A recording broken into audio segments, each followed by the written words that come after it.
در شامی آرامی آفتاب ناگهان تو رو دیدم، حس کردم قصه آغاز شد که می نویسم. از قطره های بدنامی ناشناسه می رسد، با یادی تو دلم بدار میماند نمی خوابد. با خنده تو رول دیگرگون می شود، آسمانی ابری رنگ و رنگ می شود و می درخشد. در چشمانی تو آرزوها مثل بحری کبو خر شدم، میخوام تنها در مفتی با تو دی تو زود. دست دراز کردی زمان لحظه میستد، با لمسی تو در دل رنودی نوی میشی تو بد. با آمدنی تو روحی بگان آشنا شود، در خانه خوبی لنگ شیرین صدا شود. هزار سخن دارم ولی کلمه نمیابم، زبانی چشمانت را تا آب پره را نمیفهمم. میدانم دلم بد بسته است، به تو در زندگی دیگر آرزوی نیست.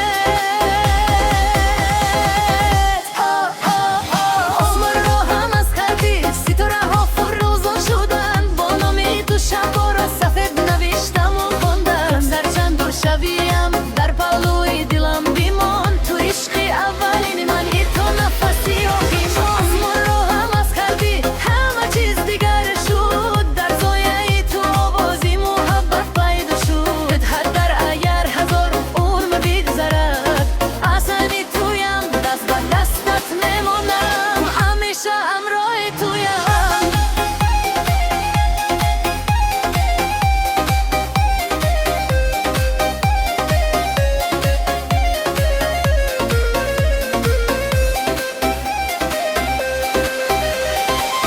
نوری ماه در تیرزه عکسی تو را میکشد، در خواب و خیال قصه ای تو را به خیالش میکشد. آوازی تو به دل آرامی میبخشد، در میانی تلفن تو پناهی دل میشوی. میفهمد کامل کار کامل ناشرین تر میکند اوست، هر لحظه با تو در دل میماند مثل سرود.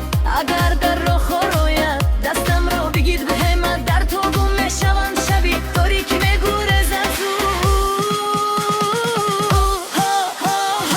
اگر روز دور شد که مرا فراموش مکن، در پسی ابرها سایه عشق را جست تو دل کن. من منتظر میمانم، بد گویا زمان میایستد، با صدای بازگشتن در این دل باز میگردد.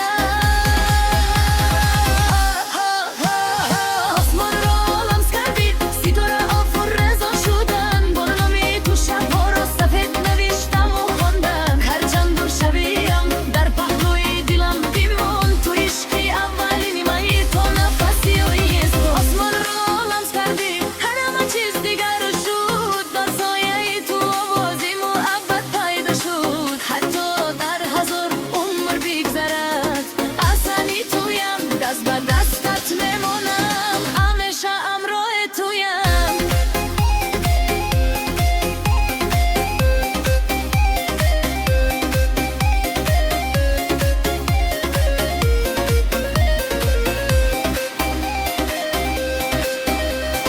در صبحی نامی تو را میخوام تنها،